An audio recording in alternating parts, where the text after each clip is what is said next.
in the context of Operation Sindoor and subsequent developments, two important events unfolded. They show why it is important to have a good, strong, responsible opposition. If the opposition is not responsible and knowledgeable, if it cannot resist arrogant violations by the ruling party, then democracy becomes meaningless. See how two opposition groups behaved when the ruling party tried to bulldoze established rules and protocols. The first refers to the deliberate ugly game played in selecting names for all party delegations to be sent abroad. They asked the Congress for names, and the party sent the list of names. But just to belittle the party and psychologically bulldoze the party, it simply threw the list sent into the dustbin.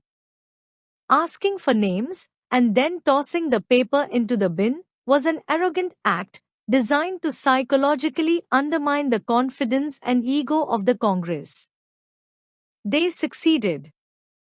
While Jairam Ramesh extensively spoke about the issue and emphatically criticized this behavior of the ruling BJP, the party couldn't do anything. Because the leader was a politically immature Rahul Gandhi. So, in spite of loud protestations, they had to swallow the insult. Modi got away with this unprincipled action. Next, they attempted the same with TMC. They just handpicked whomsoever they liked, without routing it through party channel. This was a grave violation of the ethics and protocol in a federal democracy. But this time, they had made a big blunder. Mamta Banerjee is different from Rahul Gandhi. Abhishek Banerjee is different from Rahul Gandhi. They can get away with bypassing the procedure in case of Congress, but TMC is a tough nut. It has highly educated and mature politicians who know the rules of the game better than Modi. So, the TMC showed Modi his place. They pointed out the violation of protocol and refused to send any MP. They refused to bow down to the whims of an unethical BJP. Modi was stunned. He knows that he cannot fight against TMC. Neither in stature nor in popularity can BJP match Mamta Banerjee. It surrendered. It was a surrender worse than surrendering to Trump. Having no option, they apologized, they begged, they fell at Mamta Banerjee's feet and agreed to include whomsoever was selected by TMC. Mamta Banerjee and Abhishek Banerjee had shown the Modi group that they cannot take things for granted here, and equating Rahul Gandhi with Abhishek Banerjee was the worst blunder by Modi and his cronies. Democracy won, because TMC cannot be bullied. It stands on firm and sound principles, strongly and courageously. Now, the second incident. After ceasefire, both political parties and the people in general were going hammer and tongs against Modi. He had shown himself to be a cowardly puppet in surrendering to Trump's diktat.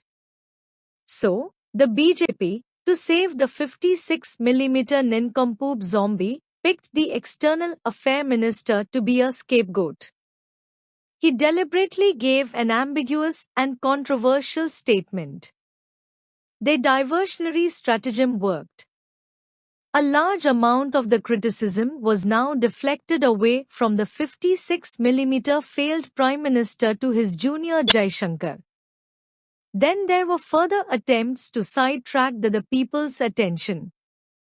They hoped the ploy would work, and it almost did.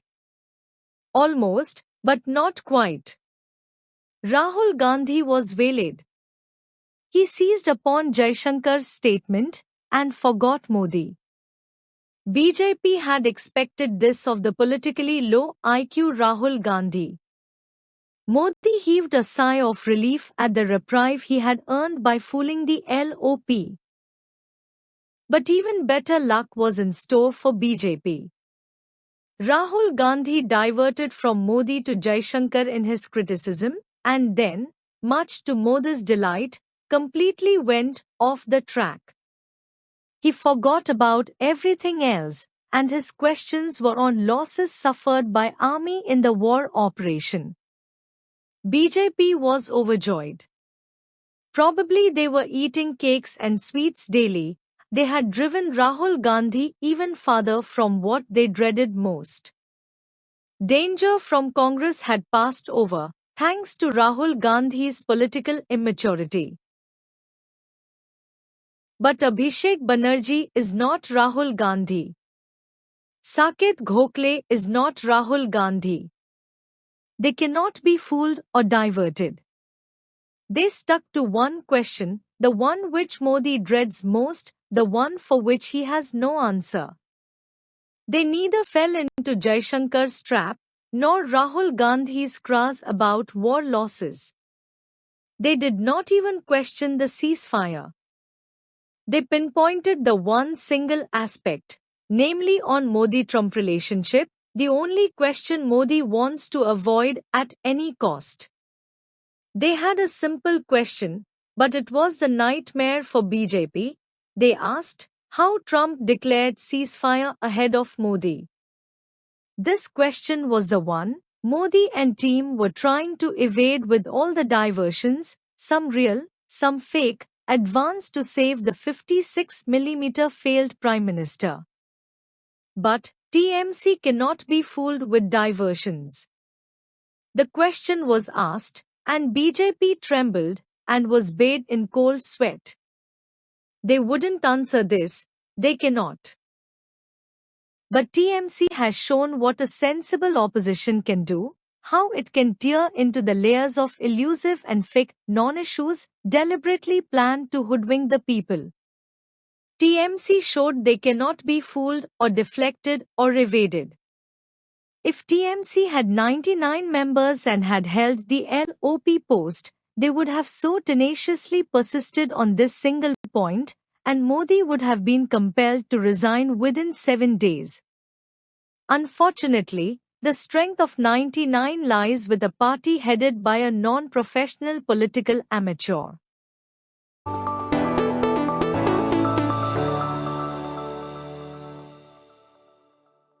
Bringing you authentic news and unbiased analysis of the nation and the world.